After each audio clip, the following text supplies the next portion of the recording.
নমস্কার। আপনারা দেখছেন বিগ নিউজ।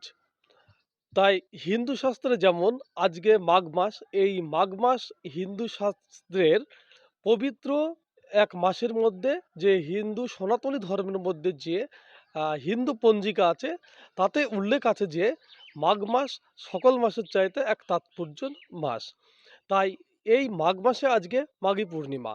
তাই এই মাঘী পূর্ণিমায় অনেক যারা পুণ্যার্থী আছেন তারা আজকে যেমন হিন্দু শাস্ত্রে বলা আছে গঙ্গা, যমুনা, সরস্বতী, কাবেরী এই ৪ টে নদীর মধ্যে যেকোনো এক নদীতে স্নান করে তারা তাদের আরাধ্য দেবতার কাছে তারা পুণ্য লাভের জন্য তারা পূজা অর্চনা করেন।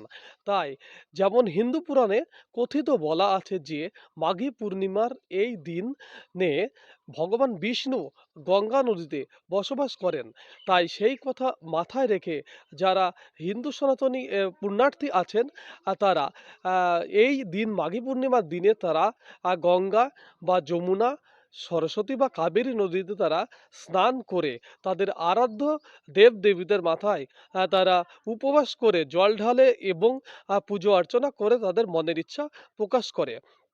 তেমনি আজ নদিয়া জেলার চাদুড়িয়া গ্রাম পঞ্চায়েতের স্যান্ডেল গ্রামে আজকে মা সিদ্ধেশ্বরীর মন্দিরের কাছে পুণ্যার্থীরা গঙ্গা স্নান করছে এবং বাবা শিবের মাথায় তারা জল ঢালছে এবং মা কালীর কাছে তারা প্রার্থনা করছে। এই চিত্র ধরা পড়ল বিগ নিউজের ক্যামেরায়। নদিয়ার করিমপুর থেকে অর্ধেন্দু মালাকারের রিপোর্ট। আজ মাঘী পূর্ণিমা, আর এই মাঘী পূর্ণিমার পূর্ণতিথিতে ভক্তদের ভিড় গঙ্গার ঘাটগুলিতে। সনাতনীরা মাঘ মাসকে হিন্দু পঞ্জিকার সকল মাসের মধ্যে সবচেয়ে তাৎপর্যপূর্ণ বলে মনে করে।